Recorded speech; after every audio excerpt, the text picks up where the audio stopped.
compared to all the other high-stakes games you played in, the finals, the playoffs, what's it like to be here in front of your home crowd, hearing those chants? What was that from you personally, emotionally, and obviously playing here? Yeah, no, obviously from the beginning I was extremely honored and prideful not to have even this kind of opportunity to play in front of our fans. Even the exhibition games that we had here, it was sold out every game.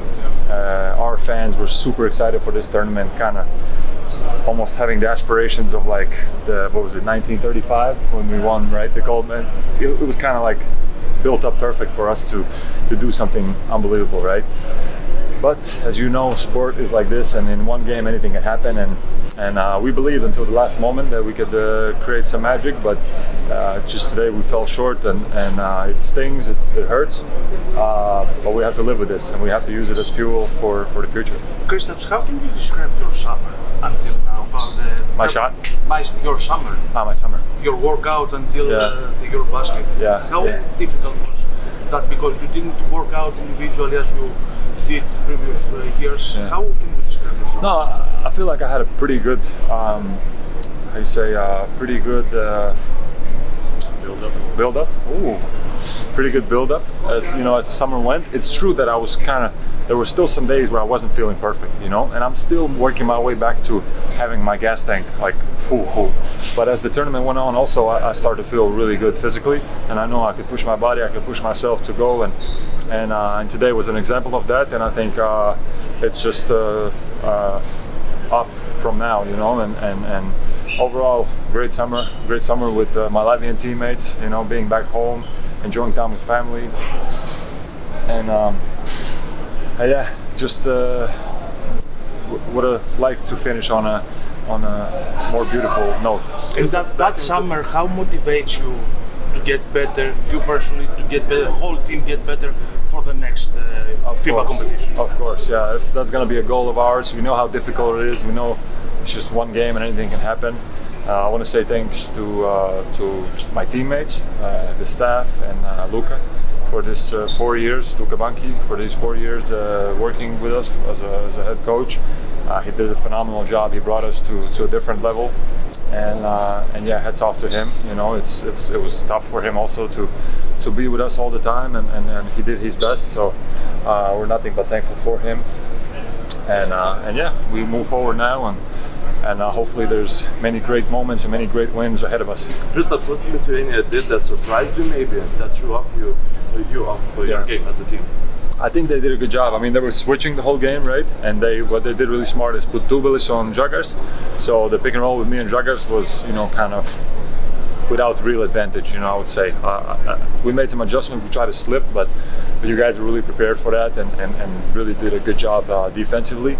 And hats off to Rimas, he gets his guys ready, and from the first moment, the Lithuanian players were locked in and doing their best on defense, and it was tough. They made it tough for us. We couldn't get our rhythm early on. Then finally we got our rhythm, but we were chasing them the whole game. We were chasing, and they hit some big shots. They created the margin, and it was just an uphill battle for us. The atmosphere was incredible today overall in the arena. Did this game against Lithuania, the neighbor, the braliukas, was extra special? It was, of course. Braliukas showed up in the stands also, in minority, but they were super loud. Obviously the game was going their way, your guys' way, so obviously the fans were super into it, and our fans showed up also. It was a special game, and I want to congratulate Lithuanians. You guys deserve it. To be fair, played a great game, and I wish you guys luck in the next round. Will you keep on following the tournament? Yeah, of course. You have to, of course. You personally had the historic performance in this game. How tough is it that it still didn't end in the result you like to have? Yeah, no, obviously, very tough. I tried to do whatever I could out there. Yeah, one of the best rebounding games for me with the national team for sure. And it was just sometimes you still fall short. But I think none of us can look at each other and be like, oh, we could have done more. We left it all out there, And sometimes you just, even with that, is not enough, Tonight Lithuania was better, and hats off to them. But are you maybe still proud about the record that you broke today? Did I break a record? Yeah, first player to have multiple 15 plus rebounds and 30 points in a game in the basket. Nice. I didn't know that. Yeah. So of course, nice. But this can give you the extra motivation, confidence for coming season in league. In NBA? Yeah, of course. I feel like I've always had my best years after national team, just because even though you can work as hard as you want in the summertime, but there's nothing that can replicate playing an actual game, and playing these kind of high-level games with high intensity. So I feel like me going to Atlanta now, I will be in great shape, I will be in a rhythm already, and I'll be ready to just hit the ground running. Can you predict who is going for the medals, for the gold? Why not braliukas? Why not?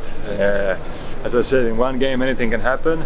With Rokas out, obviously, you guys are missing some crazy important guy, but there's guys stepped up. Velička. Yes, Arnas Velička. Yeah, Velička he's nice. He's nice, and he made it tough for us. He hit some big shots, and he was good. And Jonas obviously is Jonas, So you guys, I wish you guys all the luck in the world to go as far as you can. And obviously there's Serbia and Germany, which I believe are two tough teams. And we'll see. But I'll go with braliukas.